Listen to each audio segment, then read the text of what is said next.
नमस्कार साहित्य प्रेमियों, आपका स्वागत है साहित्य सागर चैनल में। आज हम लेकर आए हैं मुंशी प्रेमचंद जी की लिखी कहानी कानूनी कुमार। मिस्टर कानूनी कुमार एमएलए अपने ऑफिस में समाचार पत्रों, पत्रिकाओं और रिपोर्टों का एक ढेर लिए बैठे हैं। देश की चिंताओं से उनकी देह स्थूल हो गई है। सदैव देशोद्धार की फिक्र में पड़े रहते हैं। सामने पार्क है, उसमें कई लड़के खेल रहे हैं। कुछ पर्दे वाली स्त्रियां भी हैं। फेंसिंग के सामने बहुत से भिखमंगे बैठे हैं। एक चाय वाला एक वृक्ष के नीचे चाय बेच रहा है। कानूनी कुमार, आप ही आप, देश की दशा कितनी खराब होती चली जाती है। गवर्नमेंट कुछ नहीं करती, बस दावतें खाना और मौज उड़ाना उसका काम है। पार्क की ओर देखकर ये कोमल कुमार सिगरेट पी रहे हैं। शोक, महाशोक। कोई कुछ नहीं कहता, कोई इसको रोकने की कोशिश भी नहीं करता। तंबाकू कितनी जहरीली चीज है, बालकों को इससे कितनी हानि होती है, ये कोई नहीं जानता। तंबाकू देखकर रोंगटे खड़े हो जाते हैं। जितने बालक अपराधी होते हैं उनमें 75% सिगरेटबाज होते हैं। बड़ी भयंकर दशा है। हम क्या करें? लाख स्पीचें दो, कोई सुनता ही नहीं। इसको कानून से रोकना चाहिए, नहीं तो अनर्थ हो जाएगा। कागज पर नोट करता है, तंबाकू बहिष्कार बिल पेश करूंगा। कौंसिल खुलते ही बिल पेश कर देना चाहिए। एक क्षण के बाद फिर पार्क की ओर ताकता है और पहरेदार महिलाओं को घास पर बैठे देखकर लंबी सांस लेता है। गजब है, गजब है। कितना घोर अन्याय, कितना पाशविक व्यवहार। ये कोमलांगी सुंदरियां चादर में लिपटी हुई कितनी भद्दी, कितनी फूहड़ मालूम होती हैं। अभी तो देश का यह हाल हो रहा है। रिपोर्ट देखकर स्त्रियों की मृत्यु संख्या बढ़ रही है। तपेदिक उछलता चला आता है। प्रसूत की बीमारी आंधी की तरह चढ़ी आती है और हम हैं कि आंखें बंद किए पड़े हैं। बहुत जल्दी ओशियों की ये भूमि, ये वीर प्रसविनी जन्नी रसातल को चली जाएगी, इसका कहीं निशान भी न रहेगा। गवर्नमेंट को क्या फिक्र। लोग कितने पाषाण हो गए हैं। आंखों के सामने ये अत्याचार देखते हैं और जरा भी नहीं चौंकते। ये मृत्यु का शैथिल्य है। यहां भी कानूनी जरूरत है। एक ऐसा कानून बनना चाहिए जिससे कोई स्त्री पर्दे में न रह सके। अब समय आ गया है कि किस विषय में सरकार कदम बढ़ावे। कानून की मदद के बगैर कोई सुधार नहीं हो सकता, और यहां कानूनी मदद की जितनी जरूरत है उतनी और कहां हो सकती है। माताओं पर देश का भविष्य अवलंबित है। पर्दा हटाव बिल पेश होना चाहिए। जानता हूं बड़ा विरोध होगा, लेकिन गवर्नमेंट को साहस से काम लेना चाहिए। ऐसे नपुंसक विरोध के भय से उद्धार के कार्य में बाधा नहीं पड़नी चाहिए। कागज पर नोट करता है, यह बिल भी असेंबली के खुलते ही पेश कर देना होगा। बहुत विलंब हो चुका। अब विलंब की गुंजाइश नहीं है, वरना मरीज का अंत हो जाएगा। मसौदा बनाने लगता है हेतु, और उद्देश्य है सा एक भिक्षुक सामने आकर पुकारता है, जय हो सरकार की, लक्ष्मी फूले फले।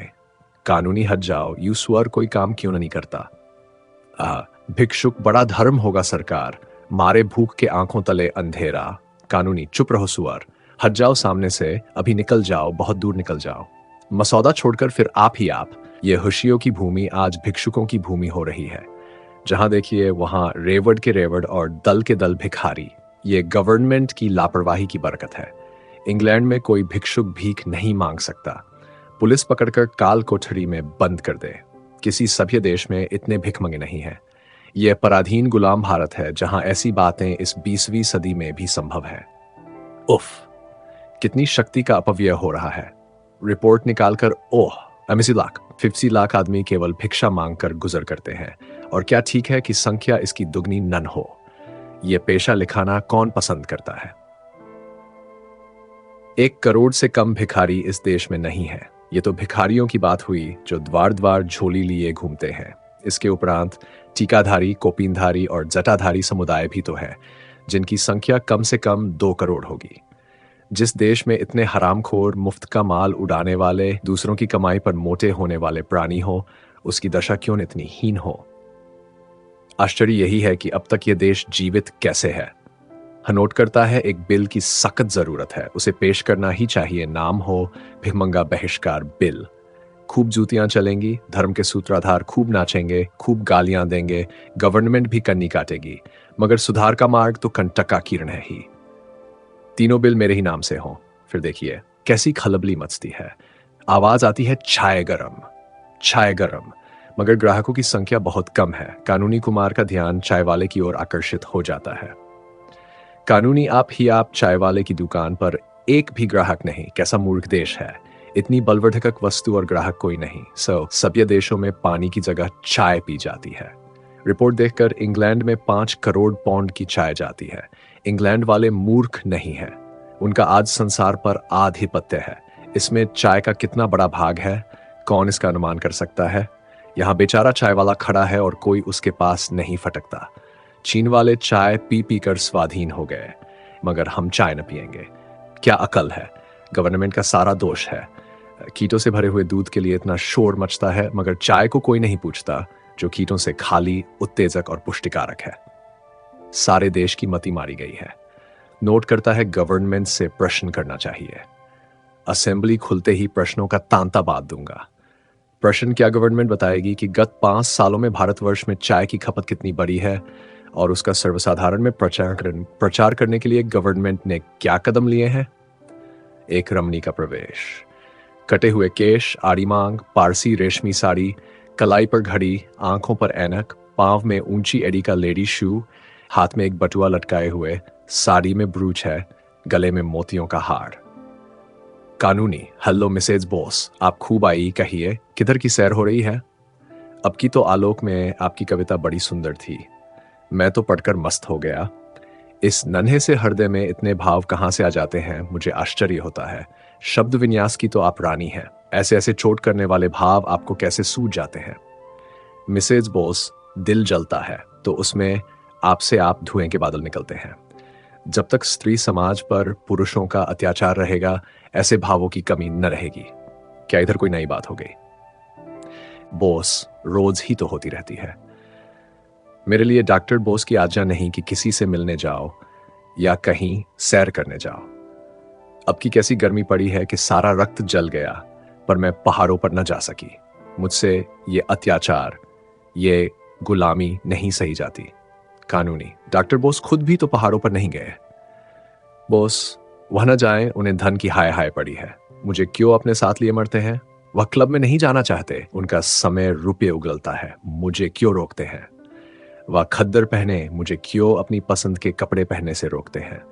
वह अपनी माता और भाइयों के गुलाम बने रहें, मुझे क्यों उनके साथ रो रो कर दिन काटने पर मजबूर करते हैं। मुझसे ये बर्दाश्त नहीं हो सकता। अमेरिका में एक कटुवचन कहने पर संबंध विच्छेद हो जाता है। पुरुष जरा देर में घर आया और स्त्री ने तलाक दिया। वह स्वाधीनता का देश है, वहां लोगों के विचार स्वाधीन है। यह गुलामों का देश है, यहां हर एक बात में उसी गुलामी की छाप है। मैं अब डॉक्टर बोस के साथ नहीं रह सकती। नाको दम आ गया। इसका उत्तरदायित्व उन्हीं लोगों पर है जो समाज के नेता और व्यवस्थापक बनते हैं।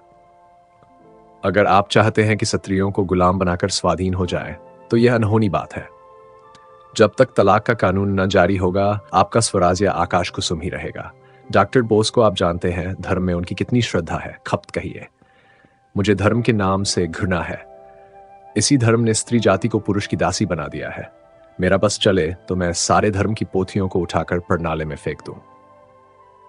मिसेज एयर का प्रवेश, गोरा रंग, ऊंचा कद, ऊंचा गाउन, गोल हांडी की सी टोपी, आंखों पर ऐनक, चेहरे पर पाउडर, गालों और ओंठों पर सुर्ख पेंट, रेशमी जुर्राबें और ऊंची एड़ी के जूते।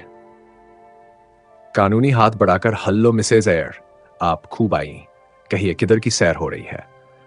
आलोक में अब की आपका लेख अत्यंत सुंदर था, मैं तो पढ़कर दंग रह गया। मिसेज बोस की ओर मुस्कुराकर, दंग ही तो रह गए या कुछ किया भी।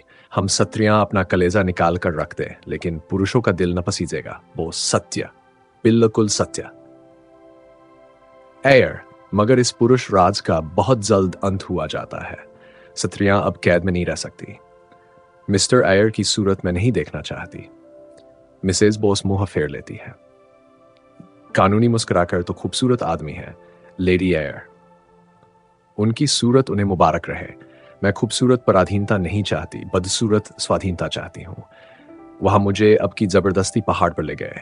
वहां की शीत मुझसे नहीं सही जाती। कितना कहा कि मुझे मत ले जाओ, मगर किसी तरह न माने। मैं किसी के पीछे पीछे कुतिया की तरह नहीं चलना चाहती। मिसेज बोस उठकर खिड़की के पास चली जाती है। कानूनी, अब मुझे मालूम हो गया कि तलाक का बिल असेंबली में पेश करना पड़ेगा। एयर, खैर आपको मालूम तो हुआ, मगर शायद कयामत में। कानूनी नहीं मिसेज एयर, अब की छुट्टियों के बाद ही यह बिल पेश होगा और धूमधाम के साथ पेश होगा। आ, बेशक पुरुषों का अत्याचार बढ़ रहा है। जिस प्रथा का विरोध आप दोनों महिलाएं कर रही हैं वह अवश्य हिंदू समाज के लिए घातक है। अगर हमें सभ्य बनना है तो सभ्य देशों के पदचिह्नों पर चलना पड़ेगा। धर्म के ठेकेदार चिल्पो मचाएंगे, कोई परवाह नहीं। उनकी खबर लेना आप दोनों महिलाओं का काम होगा, ऐसा बनाना कि मोहन दिखा सके। लेडी एयर पेशगी धन्यवाद देती हूं, हाथ मिलाकर चली जाती है। मिसेज बोस खिड़की के पास से आकर आज इसके घर में घी का चिराग जलेगा। यहां से सीधे बोस के पास गई होगी। मैं भी जाती हूं। चली जाती है। कानूनी कुमार एक कानून की किताब उठाकर उसमें तलाक की व्यवस्था देखने लगता है कि मिस्टर आचार्य आते हैं। मुंह साफ, एक आंख पर ऐनक, खाली आधे बांह का शर्ट, निकर, ऊनी मोजे, लंबे बूट। कुत्ता भी है। कानूनी हेलो मिस्टर आचार्य, आप खूब आए। आज किधर की सैर हो रही है? होटल का क्या हाल है? आचार्य, कुत्ते की मौत मर रहा हूं। इतना बढ़िया भोजन, इतना साफ सुथरा मकान, ऐसी रोशनी, इतना आराम, फिर भी मेहमानों का दुर्भिक्ष। समझ में नहीं आता अब कितना खर्च घटाऊं। इन दामों अलग घर में मोटा खाना भी नसीब नहीं हो सकता। उस पर सारे जमाने की झंझट, कभी नौकर का रोना, कभी दूध वाले का रोना, कभी धोबी का रोना, कभी मेहतर का रोना। यहां सारे जंजाल से मुक्ति हो जाती है। फिर भी आधे कमरे खाली पड़े हैं। कानूनी, ये तो आपने बुरी खबर सुनाई। आचार्य, पश्चिम में क्यों इतना सुख और शांति है, क्यों इतना प्रकाश और धन है, क्यों इतनी स्वाधीनता और बल है? इन्हीं होटलों के प्रसाद से। होटल पश्चिमी गौरव का मुख्य अंग है, पश्चिमी सभ्यता का प्राण है। अगर आप भारत को उन्नति के शिखर पर देखना चाहते हैं तो होटल जीवन का प्रचार कीजिए। इसके सिवा दूसरा उपाय नहीं है। जब तक छोटी छोटी घरेलू चिंताओं से मुक्त न हो जाएंगे, आप उन्नति कर ही नहीं सकते। राजों रईसों को अलग घरों में रहने दीजिए, वह एक की जगह 10 खर्च कर सकते हैं। मध्यम श्रेणी वालों के लिए होटल के प्रचार में ही सब कुछ है। हम अपने सारे मेहमानों की फिक्र अपने सिर लेने को तैयार हैं, फिर भी जनता की आंखें नहीं खुलती। इन मूर्खों की आंखें उस वक्त तक न खुलेंगी जब तक कानून न बन जाए। कानूनी गंभीर भाव से, हाँ, मैं सोच रहा हूं जरूर कानून से मदद लेनी चाहिए। एक ऐसा कानून बन जाए कि जिन लोगों की आय 500 से कम हो होटलों में रहें। क्यों? आचार्य, आप अगर ये कानून बनवा दें तो अनहान आपको अपना मुक्तिदाता समझेगी। आप एक कदम में देश को 500 वर्ष की मंजिल तय करा देंगे। तो लो, अब की ये कानून भी असेंबली खुलते ही पेश कर दूंगा। बड़ा शोर मचेगा, लोग देशद्रोही और जाने क्या क्या कहेंगे, पर इसके लिए तैयार हूं। कितना दुख होता है जब लोगों को अहिर के द्वार पर लुटिया लिए खड़ा देखता हूं। स्त्रियों का जीवन तो नरक तुल्य हो रहा है। सुबह से 10-12 बजे रात तक घर के धंधों से फुर्सत नहीं। कभी बर्तन मांजो, कभी भोजन बनाओ, कभी झाड़ू लगाओ। फिर स्वास्थ्य कैसे बने, जीवन कैसे सुखी हो, सैर कैसे करें, जीवन के आमोद प्रमोद का आनंद कैसे उठावें, अध्ययन कैसे करें। आपने खूब कहा, एक कदम में 500 सालों की मंजिल पूरी हुई जाती है। आचार्य, तो अब की बिल पेश कर दीजिएगा। कानूनी, अवश्य। आचार्य हाथ मिलाकर चला जाता है। कानूनी कुमार खिड़की के सामने खड़ा होकर होटल प्रचार बिल का मसविदा सोच रहा है। सहसा पार्क में एक स्त्री सामने से गुजरती है। उसकी गोद में एक बच्चा है, 2 बच्चे पीछे पीछे चल रहे हैं और उदर के उभार से मालूम होता है कि गर्भवती भी है। उसका खुश शरीर, पीला मुख और मंद गति देखकर अनुमान होता कि उसका स्वास्थ्य बिगड़ा हुआ है और इस भार का वहन करना उसे कष्टप्रद है। कानूनी कुमार, आप ही आप इस समाज का, इस देश का और इस जीवन का सत्यानाश हो, जहां रमणियों को केवल बच्चा जनने की मशीन समझा जाता है। इस बेचारी को जीवन का क्या सुख, कितनी ऐसी बहनें इसी जंजाल में फंसकर 32-35 की अवस्था में, जबकि वास्तव में जीवन को सुखी होना चाहिए, रुग्ण होकर संसार यात्रा समाप्त कर देती है। हाँ भारत, ये विपत्ति तेरे सिर से कब चलेगी? संसार में ऐसे ऐसे पाषाण हृदय मनुष्य पड़े हुए हैं जिन्हें इस दुखियारियों पर जरा भी दया नहीं आती। ऐसे अंधे, ऐसे पाषाण, ऐसे पाखंडी समाज को, जो स्त्री को अपनी वासनाओं की वेदी पर बलिदान करता है, कानून के सिवा और किस विधि से सचेत किया जाए? और कोई उपाय ही नहीं है। नर हत्या का जो दंड है, वही दंड ऐसे मनुष्यों को मिलना चाहिए। मुबारक होगा वह दिन जब भारत में इस नाशिनी प्रथा का अंत हो जाएगा। स्त्री का मरण, बच्चों का मरण, और जिस समाज का जीवन ऐसी संतानों पर आधारित हो उसका मरण। ऐसे बदमाशों को क्यों न दंड दिया जाए? कितने अंधे लोग हैं। बेकारी का यह हाल कि भरपेट किसी को रोटियां नहीं मिलती, बच्चों को दूध स्वप्न में भी नहीं मिलता, और ये अंधे हैं कि बच्चे पर बच्चे पैदा करते जाते हैं। संतान निग्रह बिल की जितनी जरूरत है इस देश को उतनी और किसी कानून की नहीं। असेंबली खुलते ही ये बिल पेश करूंगा। प्रलय हो जाएगा ये जानता हूं, पर और उपाय ही क्या है? 2 बच्चों से ज्यादा जिसके हों उसे कम से कम 5 वर्ष की कैद, उसमें 5 महीने से कम काल कोठरी न हो। जिसकी आमदनी 100 रुपये से कम हो उसे संतानोत्पत्ति का अधिकार ही न हो। हमन में बिल के बाद की अवस्था का आनंद लेकर कितना सुखमय जीवन हो जाएगा। हाँ, एक दफा यह भी रहे कि एक संतान के बाद कम से कम 7 वर्ष तक दूसरी संतान न आने पावे। तब इस देश में सुख और संतोष का साम्राज्य होगा। तब स्त्रियों और बच्चों के मुंह पर खून की सुर्खी नजर आएगी। तब मजबूत हाथ पांव और मजबूत दिल और जिगर के पुरुष उत्पन्न होंगे। मिसेज कानूनी कुमार का प्रवेश। कानूनी कुमार जल्दी से रिपोर्टों और पत्रों को समेट लेता है और एक उपन्यास खोलकर बैठ जाता है। मिसेज, क्या कर रहे हो? वही धुन। कानूनी, उपन्यास पढ़ रहा हूं। मिसेज, तुम सारी दुनिया के लिए कानून बनाते हो, एक कानून मेरे लिए भी बना दो। इससे देश का जितना बड़ा उपकार होगा उतना और किसी कानून से ना होगा। तुम्हारा नाम अमर हो जाएगा और घर घर तुम्हारी पूजा होगी। कानूनी, अगर तुम्हारा ख्याल है कि मैं नाम और यश के लिए देश की सेवा कर रहा हूं तो मुझे यही कहना पड़ेगा कि तुमने मुझे रत्ती भर भी नहीं समझा। मिसेज, नाम के लिए काम कोई बुरा काम नहीं है। तुम्हें यश की आकांक्षा हो तो मैं उसकी निंदा न करूंगी, भूल कर भी नहीं। मैं तुम्हें एक ऐसी ही तदबीर बता दूंगी जिससे तुम्हें इतना यश मिलेगा कि तुम उब जाओगे। फूलों की इतनी वर्षा होगी तुम उसके नीचे दब जाओगे। गले में इतने हार पड़ेंगे कि तुम गर्दन सीधी न कर सकोगे। कानूनी उत्सुकता को छिपाकर कोई मजाक की बात होगी। देखा मिन्नी, काम करने वाले आदमी के लिए इससे बड़ी दूसरी बाधा नहीं है कि उसके घर वाले उसके काम की निंदा करते हों। मैं तुम्हारे इस व्यवहार से निराश हो जाता हूं। मिसेज, तलाक का कानून तो बनाने जा रहे हो, अब क्या डर है? कानूनी, फिर वही मजाक। मैं चाहता हूं तुम इन प्रश्नों पर गंभीर विचार करो। मिसेज, मैं बहुत गंभीर विचार करती हूं। सच मानो, मुझे इसका दुख है कि तुम मेरे भावों को नहीं समझते। मैं इस वक्त तुमसे जो बात करने जा रही हूं उसे मैं देश की उन्नति के लिए आवश्यक ही नहीं परमावश्यक समझती हूं। मुझे इसका पक्का विश्वास है। कानूनी पूछने की हिम्मत तो नहीं पड़ती, अपनी जेब मिटाने के लिए हंसता है। मैं खुद ही कहने आई हूं, हमारा वैवाहिक जीवन कितना लज्जास्पद है तुम खूब जानते हो। रात दिन रगड़ा झगड़ा मचा रहता है। कहीं पुरुष स्त्री पर हाथ साफ कर लेता है, कहीं स्त्री पुरुष की मूंछों के बाल नोचती है।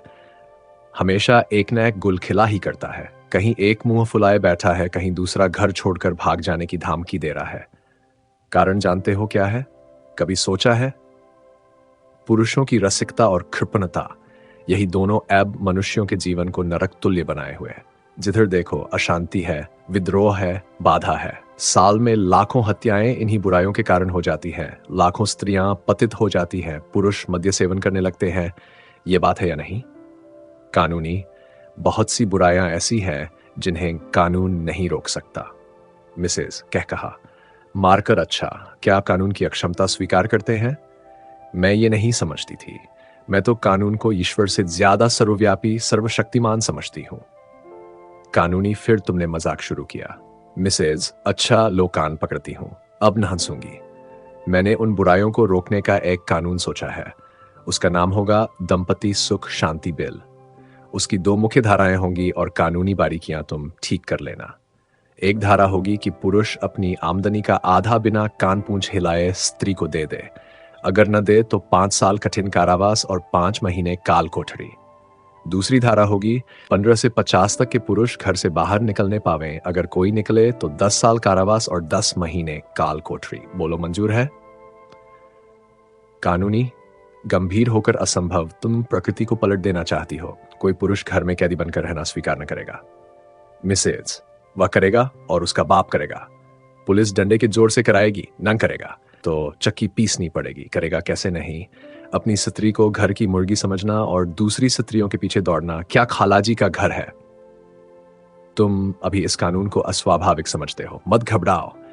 स्त्रियों का अधिकार होने दो। ये पहला कानून न बन जावे तो कहना कि कोई कहता था। स्त्री एक एक पैसे के लिए तरसे और आप गुलछर्रे उड़ाएं। दिल लगी है, आधी आमदनी स्त्री को दे देनी पड़ेगी, जिसका उससे कोई हिसाब न पूछा जा सकेगा। कानूनी, तुम मानव समाज को मिट्टी का खिलौना समझती हो।